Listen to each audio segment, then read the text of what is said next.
Hey y'all, it's Lindsey. We're back from Ketopalooza. We're getting back into the swing of things, regular daily rhythms and routines.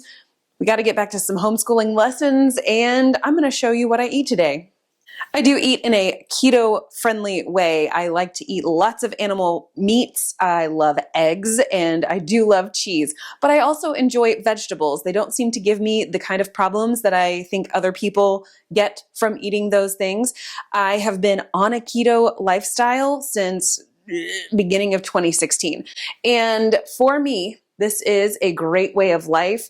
I find it sustainable, and it's largely due to the fact that I can have such a broad variety of things in my diet. I've executed a keto-friendly way of life in a multitude of ways. Carb cycling, a Ketovore way where you're eating very few vegetables, super high fat and moderate protein, super high protein and not quite so moderate on fat. I eat this way. It reduces inflammation in my body. It makes me feel my most capable. And I'm still working through some different things, like the way that my hormones shift and fluctuate. I also tend to notice that there are seasons of complacency in my life, and there are seasons of constant vigilance in my life. So I'm going to just show you the things. First up, we need to make some breakfast. So far today, I have had black coffee. While we were at Ketopalooza, we got to go back over this way. While we were at Ketopalooza, there was keto brains in the vendor hall. This is a sample pack of their nootropic, Keto Brains Nootropic Creamer. Now, I have been a fan of black coffee for quite some time at this point. However, I was highly intrigued by this. Rachel over at Two Crazy Ketos swears by this stuff. And after talking with the people over at the Keto Brains booth, I am highly intrigued. So I think I'm going to try this out. Spoiler alert, I did buy a full-size bag as well because I don't know that I'm going to see a tremendous value add to my life from a 3-serving sample. So I really wanted to give it its due time, its due opportunity to really give my brain some assistance, because even though I have eliminated sugar from my life for however many years at this point, I still sometimes struggle with some hormonal brain fog. Sleep is still pretty difficult around these parts, especially if I have an ill child or we have like a wonky schedule or what have you. And I know sleep is such an imperative situation. It's an imperative variable in the equation of health. So, all right. First though, I think I'm gonna make some blueberry waffles. That sounds really good. Here on my channel, I have a video making a big batch of keto-friendly waffles. Today, I'm just gonna make a single serving batch, and I'm going to replace my baking blend with the blueberry pie flavor from KetoChow. This is actually one of my top 2 favorites. My top favorite is core, chocolate core with the stevia. Love that one. Blueberry is also my favorite. So those 2 are my top favorites. Anyway, so let me set you down here and show you what I got going on. Back here, I have my waffle iron, if you can see that. Preheating in a jar here, I have 4 whole eggs, and I'm going to beat those along with a half teaspoon of baking powder.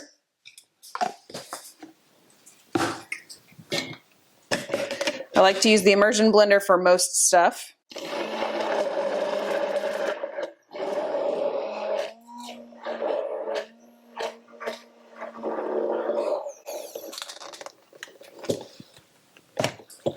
I'm going to add in 1 serving of KetoChow. And like I said, I'm making these blueberry-ish, kind of like a blueberry muffin style, but using that KetoChow. Extra protein, vitamins, minerals, deliciousness. Give that another blend.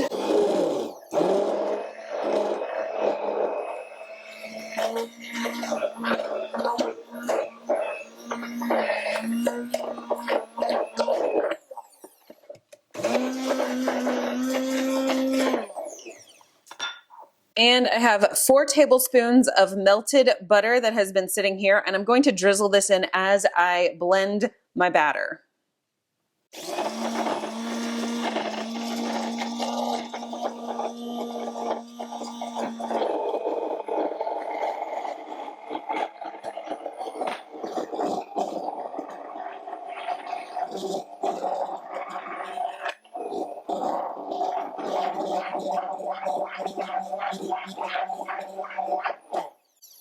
Fantastic.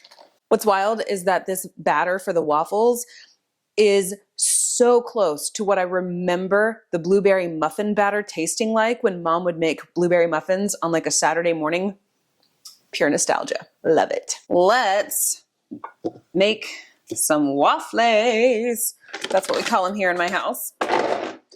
Okay, my iron is super hot. So let's pour, how much do I have here? About 1 cup of batter. Actually about 1.5 cups. So let's see if I can get about 4 waffles out of this volume of batter.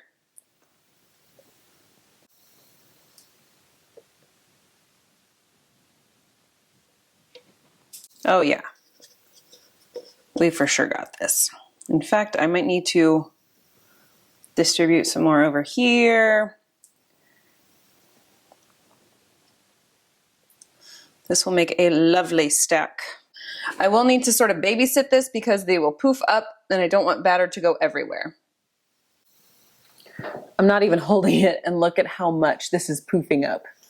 I think this volume of batter probably could have gone for 6 waffles, given the fact that my waffle iron is definitely spewing the batter, but they will start to deflate once they are off the heat. I am going to give Keto Brains a try alongside my breakfast. Let me see if I got it. Did I get it? I did not get it. Hold please.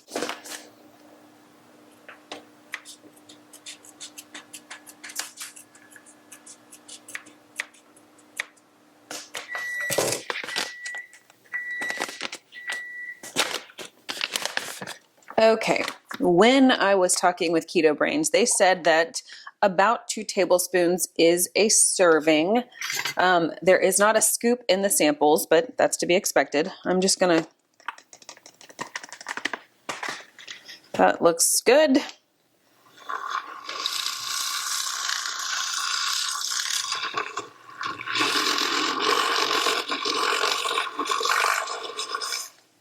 Wow. That creamed up really, really beautifully. Let's add some more coffee.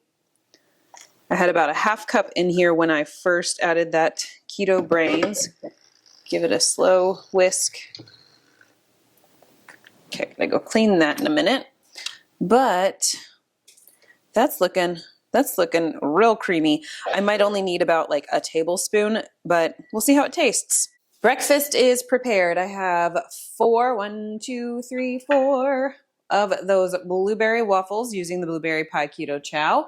And I went ahead and melted up a few tablespoons of butter. I think I got about 2.5 in there so that I can either dip or drizzle and not cool off my waffles. They did deflate quite a bit, so I'm glad I only made 4. And then here is that cup of coffee with about 2 tablespoons of the Keto Brains nootropics. Before I sit down to dig into these glorious waffles, I am going to try the nootropics, the Keto Brains, real quick and discern, is it good? Is it bad? I don't even know.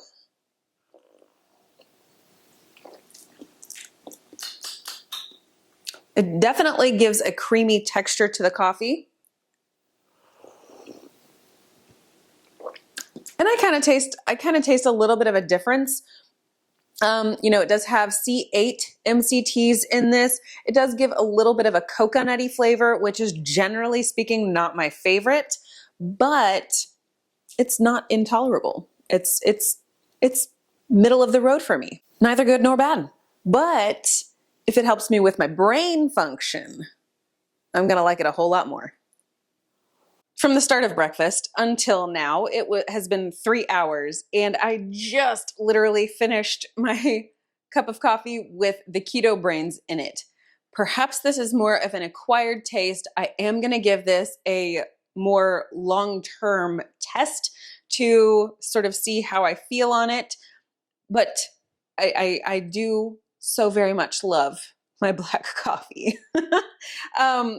It's just one of those things. Like, everybody has their coffee preferences, but like I said, if it does help my brain, I'm happy to keep using this in 1 cup of coffee per day. So we're still in the trial phases of it. I'm definitely not hungry for lunch, even though it's like, midday right now. It's like, almost 1 o'clock.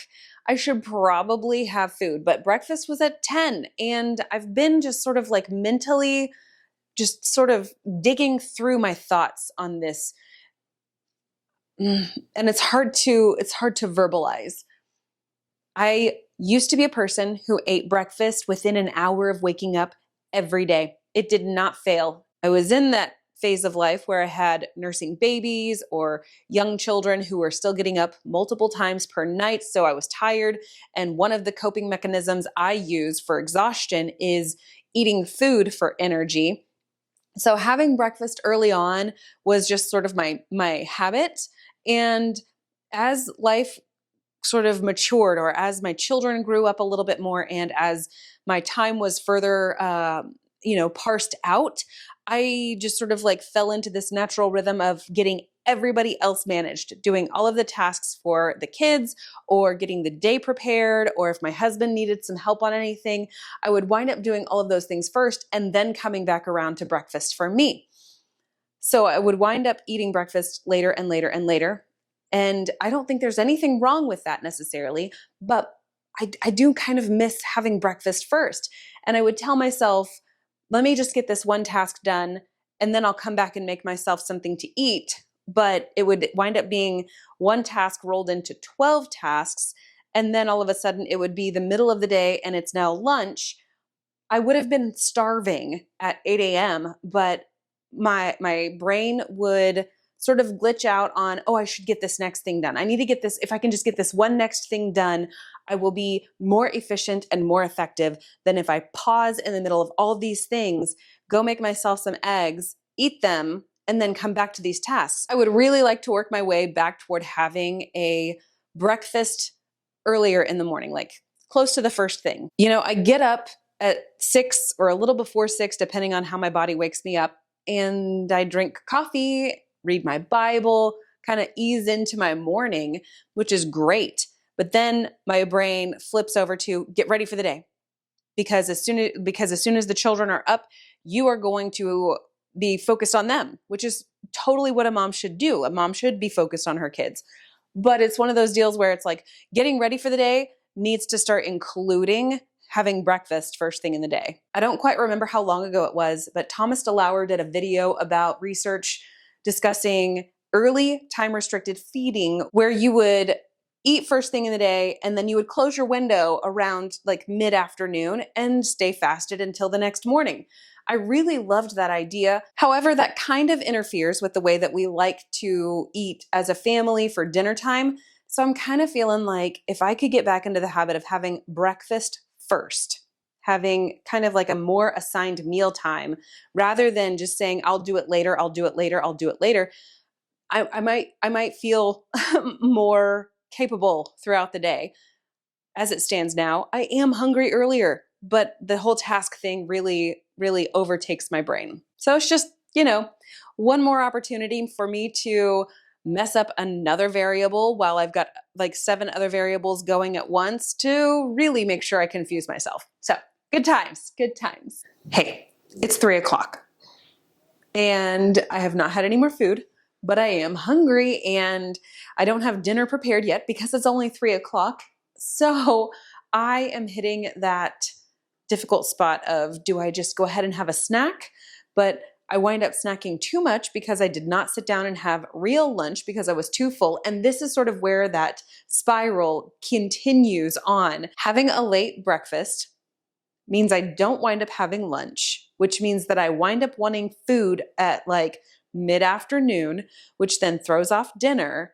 And it's just one of those things where I keep coming back to the fact that if I start my day having breakfast earlier, I can prevent all of this like mental frustration that I'm dealing with later. And I think I might be better off with the way that I handle everything throughout the day. Maybe my memory would be better. Having that nootropics, I do feel like I'm a little bit more on it and a little bit targeted right now with my focus. And then the hunger kind of has overcome the effects of that.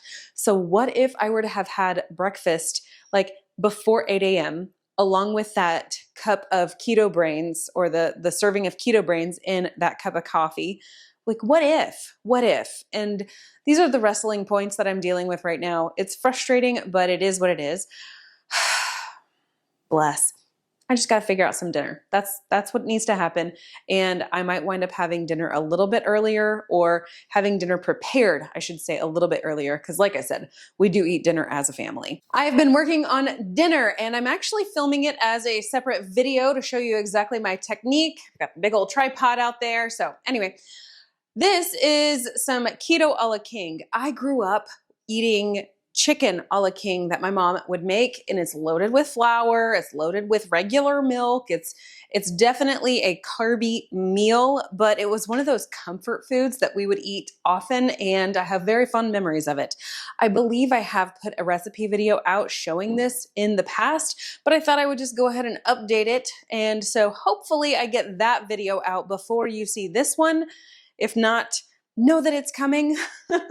It's just a matter of time. I'm pretty hungry right now. However, cooking the food has kept my hands busy. While that continues to simmer away, I am going to have a bubbly and get the rest of dinner moving. So here is my plate. I did a really quick version of some sort of like keto bread in the air fryer.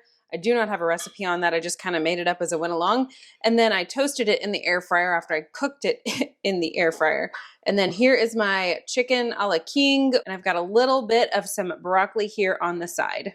So I decided to make myself a cup of decaf coffee, and I did put heavy cream in that one. I feel like I haven't really eaten a ton today, even though like my stomach is not like starved, but I thought I would take this along with me, and I'm going to grab a water. And I was thinking that I could do like, you know, a walk while I'm waiting for the activity to be finished. And then once I finish doing a walk, I will enjoy some yummy coffee.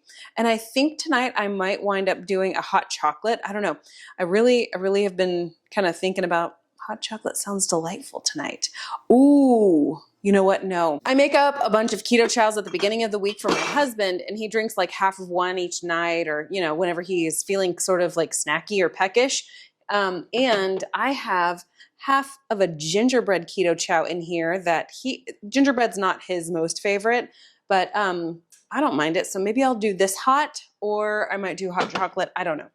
We'll see, but definitely going to be some kind of a warm, comforting steamer or hot chocolate for the evening close to the day. So anyway, I'll see you when I'm done.